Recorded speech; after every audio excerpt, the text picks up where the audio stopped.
Hello बच्चों, आइए इस प्रश्न को हम पढ़ते हैं। बोला रहा है, हाइड्रोजन परमाणु के बोहर मॉडल में इलेक्ट्रॉन को एक कण के रूप में लिया जाता है जो प्रोटॉन को केंद्र बनाकर वृत्ताकार पथ में एक समान चाल से चलता है। प्रोटॉन को एक जड़त्वीय फ्रेम में स्थिर माना जाता है। प्रोटॉन द्वारा इलेक्ट्रॉन पर लगाया गया विद्युतीय बल इसे अभिकेंद्री बल प्रदान करता है। यदि इलेक्ट्रॉन के जो पथ की त्रिज्या है वो है 5.3 गुणे 10⁻11 मीटर, तो बोला जा रहा है इलेक्ट्रॉन की हमें चाल की गणना करनी है। इलेक्ट्रॉन का जो द्रव्यमान है वो है 9.1 गुणे 10⁻31 किलोग्राम तथा जो इलेक्ट्रॉन का आवेश है वो है 1.6 गुणे 10⁻19 कूलम। आइए इस प्रश्न के मुख्य अवधारणा की हम चर्चा करें। मुख्य अवधारणा अवधारणा बात करें अगर हम बोहर के परमाणु मॉडल की, तो जिस तरीके से पृथ्वी तथा अन्य ग्रह सूर्य के चारों तरफ चक्कर लगाते हैं, उसी तरीके से बोहर मॉडल में जो इलेक्ट्रॉन है उसको एक कण की तरह लिया जाता है और जो कण होता है इलेक्ट्रॉन वो नाभिक की चारों तरफ चक्कर लगाता है। नाभिक सूर्य की तरह है, इलेक्ट्रॉन पृथ्वी की तरह या ग्रहों की तरह। नाभिक जो होता है उसके ऊपर धन आवेश होता है और जो इलेक्ट्रॉन होता है इसके चारों तरफ घूम रहा होता है इस तरीके से वृत्तीय पथ पर। ऐसा माना जाता है बोहर मॉडल में। उसके ऊपर ऋण आवेश होता है, ये इलेक्ट्रॉन है ऋण आवेश, और इन दोनों के बीच में एक बल लगता है क्योंकि दोनों के ऊपर विपरीत आवेश हैं, इसलिए वो आकर्षण बल होता है। और इलेक्ट्रॉन के ऊपर आप देखेंगे तो वो नाभिक की तरफ होता है, इसको हम एफ बोल देते हैं। तो ये एफ होता है जो नाभिक है, उसके ऊपर आवेश जो है वो है धन ई और इलेक्ट्रॉन के ऊपर जो आवेश है वो है ऋण ई। मान लीजिए कि इलेक्ट्रॉन आर त्रिज्या में यहां पे घूम रहा है, आर त्रिज्या में, तो ये एफ होता है के ई गुणे ई भागे आर का वर्ग। दरअसल स्थिर वैद्युत बल जो होता है दो आवेशों के बीच में Q1 और Q2 के बीच में, वो होता है के Q1 Q2 भागे आर का वर्ग। जो के है वो एक नियतांक है।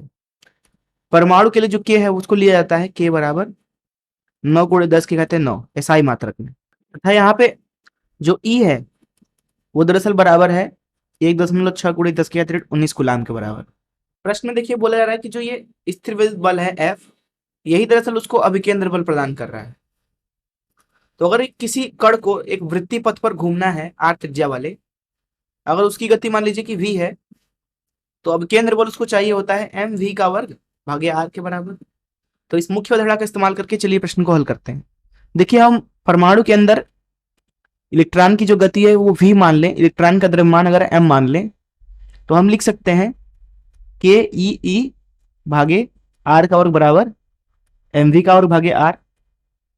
आर है त्रिज्या, जिस त्रिज्या में इलेक्ट्रॉन घूम रहा है। दिए गए प्रश्न में उसका मान है 5.3 गुणे 10 के अतिरिक्त 11, 5.3 गुणे 10 के अतिरिक्त 11 मीटर में दिया गया है।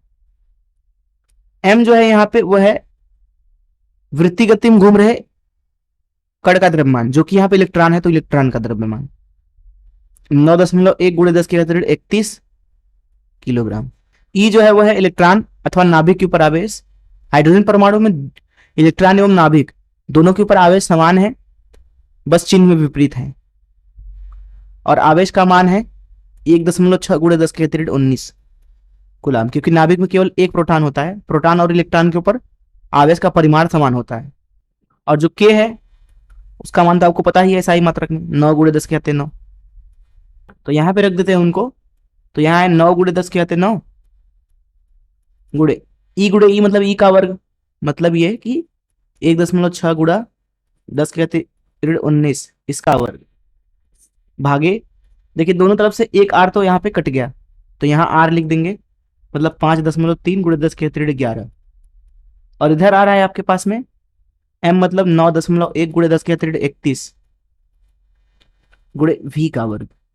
तो यहां से आप देख सकते हैं कि जो वी का वर्ग है वो है 9 गुणे 10 की घाते 9 गुणे 1.6 गुणे 1.6 गुणे 10 के घाते 38 भागे 5.3 गुणे 9.1 गुणे 10 के अतिरिक्त 11 ऋण 31। तो यहाँ पे आपको v का वर्ग मिल रहा है, v का वर्ग बराबर इधर से आप देखें तो 9 गुणे 1.6 गुणे 1.6 गुणे 10 की घात 9 ऋण 38 और नीचे है 5.3 गुणे 9.1 गुणे 10 की घात ऋण 11 ऋण 31। तो यहाँ से आपको v का वर्ग मिल रहा है, v का वर्ग बराबर 9 गुणे 1.6 गुणे 1.6 भागे 5.3 गुणे 9.1 और इसमें गुणा कर देंगे हम 9 ऋण 38 धन 11 धन 31। इसकी गणना करते हैं, ये मिलेगा 0.48 गुणे 10 की घात 13। तो यहाँ से आपको v का मान मिलेगा वर्गमूल में 4.8 गुणे 10 की घात 12 अर्थात v बराबर आ रहा है 2.19 गुणे 10 की घात 6 मीटर प्रति सेकंड में। और यही है इस प्रश्न का उत्तर। मैं आशा करता हूँ कि आपको इस प्रश्न का हल जरूर समझ में आया होगा। धन्यवाद।